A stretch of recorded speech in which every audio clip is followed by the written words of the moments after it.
Good morning, Little Masters, and welcome back to today's Tolkien Times. I'm the Man of the West, also from the Prancing Pony podcast.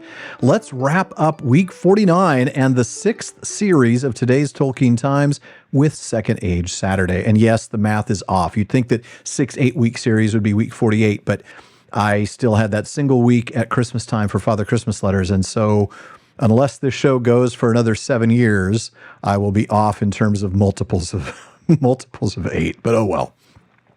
Last week, we stood by as Aldarion returned to a cold but not unexpected welcome. Today, Aldarion is briefly reunited with the daughter he abandoned more than 5 years ago. Erendis would have withheld Ancalame from meeting him at that time, but she feared to go so far as to lose the king's favor, and the council had long shown their displeasure at the upbringing of the child in the country. Therefore, when Aldarion rode back, with Henderk beside him, Ancalame stood beside her mother on the threshold. She stood erect and stiff as her mother, and made him no courtesy as he dismounted and came up the steps towards her. "Who are you?" she said, "and why do you bid me to rise so early, before the house is stirring?" Aldarion looked at her keenly, and though his face was stern, he smiled within, for he saw there a child of his own, rather than of Erendis, for all her schooling. "You knew me once, Lady Ancalame," he said, "but no matter.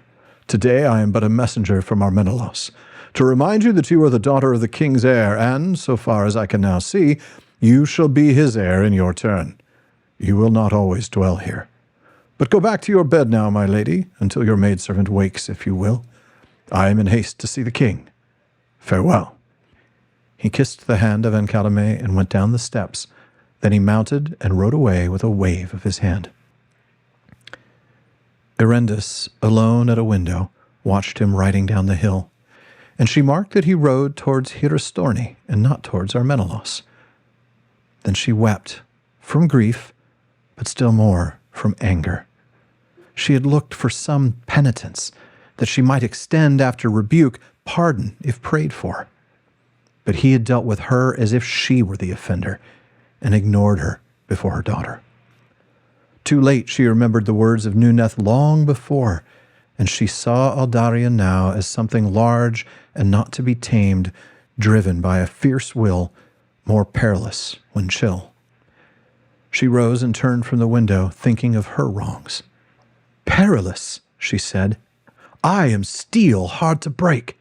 So he would find even were he the king of Numenor." Aldarion rode on to Hirastorni, the house of Halatan his cousin, for he had a mind to rest there a while and take thought. When he came near, he heard the sound of music, and he found the shepherds making merry for the homecoming of Ulbar, with many marvelous tales and many gifts, and the wife of Ulbar, garlanded, was dancing with him to the playing of pipes. At first none observed him, and he sat on his horse watching with a smile. But then suddenly Ulbar cried out, "The great captain!" And Ebal, his son, ran forward to Aldarion's stirrup.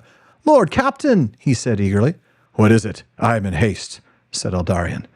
For now his mood was changed, and he felt wrathful and bitter. "I would but ask," said the boy, "how old must a man be before he may go over sea in a ship like my father?" "As old as the hills, and with no other hope in life," said Aldarion. "Or whenever he has a mind. But your mother, Ulbar's son, will she not greet me?" When Ulbar's wife came forward, Aldarion took her hand. "Will you receive this of me?" he said. "It is but little return for 6 years of a good man's aid that you gave me."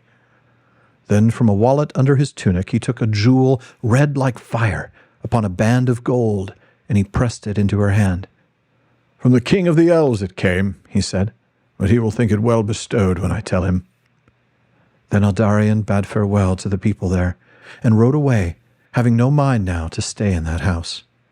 When Halatan heard of his strange coming and going, he marveled, until more news ran through the countryside. Aldarion rode only a short way from Hirastorni, and then he stayed his horse and spoke to Henderk, his companion. "Whatever welcome awaits you, friend, out west, I will not keep you from it. Ride now home with my thanks. I have a mind to go alone." "It is not fitting, Lord Captain," said Henderk. "It is not," said Aldarion, "but that is the way of it. Farewell." Then he rode on alone to Armenelos, and never again set foot in Emeria. One note here on Númenorian society that's worth looking at. We get a mention of the council, in that they disapproved of Ancalame being raised in the country instead of, for example, Armenelos. Now, the footnote that is provided here does give us a little more insight into this council. Christopher Tolkien explains that in a note on the Council of the Scepter at this time in the history of Númenor, it is said that this council had no powers to govern the king save by advice, and no such powers had yet been desired or dreamed of as needful. Advisory, then, as one imagines in an absolute monarchy. Now, the note goes on to explain that each of the land divisions of Númenor has a member on the council, and that the king's heir is also a member. And then we read that at this time there were only 2 members of the council, other than Aldarion, who were of the line of Elros. Valandil of Anduniae for the Andustar, and Halatan of Hierostorni for the Mittalmar. But they owed their place not to their descent or their wealth, but to the esteem and love in which they were held in their countries. Now, Valandil is a particularly notable name. He was the son of Silmarion, who was in turn the eldest daughter of Tar Elendil, the 4th king of Númenor. Since Silmarion could not be made queen at that time, and thus Valandil could not be king, Tar Elendil made him the first of the lords of Anduniae. Now, given his royal ancestry, it is no surprise that Valandil is Aldarion's cousin. Tar Meneldur, the current king and Aldarion's father, is Valandil's uncle, the brother of his mother Silmarion. And from his line would come the lords of Anduniae, who remained faithful to the Valar after the shadow fell on Númenor. As for the story today, there's one line that absolutely jumped out at me. Then she wept from grief, but still more from anger. She had looked for some penitence, that she might extend after rebuke, pardon if prayed for. But he had dealt with her as if she were the offender, and ignored her before her daughter. This man still had a chance. All he needed to do was show some regret for his actions, apologize, ask for forgiveness. Even now, after all these years, and yet he treated her as if she were in the wrong, and then ignored her in front of their daughter. It is deeply sad.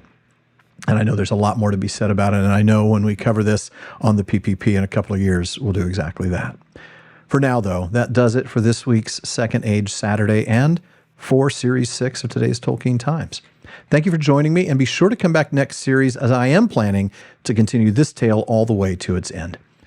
Please visit patreon.com/Tolkien Times to learn how you can support the show, get an ad-free feed, join that content council, get a bonus episode every week, and more. And please, if you're watching this on YouTube, like and subscribe, follow or subscribe on your podcast apps, and follow @Tolkien Times on social media. Finally, as Faramir says, go with the goodwill of all good men.